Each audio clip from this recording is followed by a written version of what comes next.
तो तुमने कौन सा एग्जाम निकाला, सीएचएसएल सीजीएल?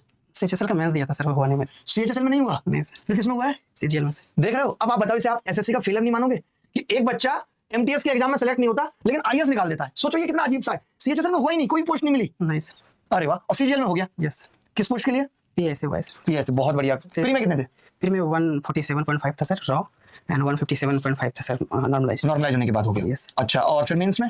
मेंस में 312 थे सर, एंड नॉर्मलाइज होके 338 वाइस। ठीक है, तो आपको तो नॉर्मलाइजेशन का भर के फायदा मिला है। आपको उन बच्चों के लिए दुख है जो 20 तारीख की शिफ्ट में बलि चढ़ गए? बिल्कुल सर। लगता तो होगा ना कि यार देखो, ये तो किस्मत वाली बात होगी। मतलब बिल्कुल सर, किस्मत से ही हुआ है सर। किस्मत से ही हुआ है। ये देखिए, ये सच होता है, पता है? ये बच्चा कह रहा है कि किस्मत से ही हुआ है, क्योंकि ऐसा नहीं कि जो बाहर हो गए उनके पास टैलेंट नहीं है। मानते हो ना ये बात? तो और उनका दर्द आप तो देख रहे हो कि बच्चे कितने परेशान हैं। ये मेरा फर्स्ट टाइम सीजीएल अटेम्प्ट था। तो फर्स्ट टाइम सीजीएल अटेम्प्ट, चलो यार कांग्रेचुलेशन कि तुमने फर्स्ट टाइम में ही निकाल दिया। तो सर एसएससी बहुत लैंग्वेज हो गया है सर, इसमें ढेर सारी ऐसी दिक्कतें हैं। आप काफी सारे सवाल उठा रहे हैं जो कि बहुत जेन्युइन है सर, लेकिन उसके बावजूद जनरल कंपटीशन में एसएससी में ढेर सारे ऐसे बच्चे हैं सर जिसके पास दूसरा कोई चांस ही नहीं है, दूसरा कोई अपॉर्चुनिटी नहीं है।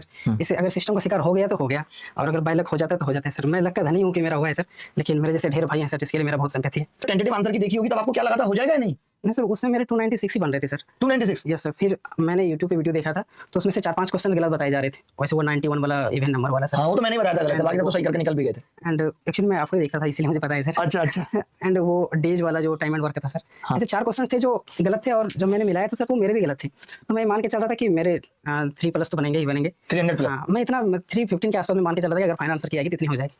और एक्चुअली मैं 18 तारीख को तो सर, तो मुझे लगता था कि 5-7 नंबर का मुझे नॉर्मलाइजेशन का मिलेगा। इतना नहीं पता था कि 18-20 कितने का मिला आपको नॉर्मलाइजेशन? 26 मार्क्स। 26 मार्क्स का, इतना आपको भी आइडिया नहीं था, सोचिए। तो फिर इतना मान के चला, उसमें मेरी जो आपस में दोस्त लोग थे सर, उसमें बातचीत होती थी। एक्चुअली वो लोग तो और भी नीचे रह गए थे, एंड तो हम लोग आपस में तो खुशी भी नहीं जाहिर कर पा रहे थे, जबकि साथ में मिलकर 7 साल भर तैयारी किए थे सर। वही होता है यार, इंसानियत भी तो कोई चीज है। और सबसे बड़ी चीज पता यही है कि आज सब लोगों का ध्यान इस चीज पे ही है कि हमारा ये सिलेक्शन हो गया, वो हो गया।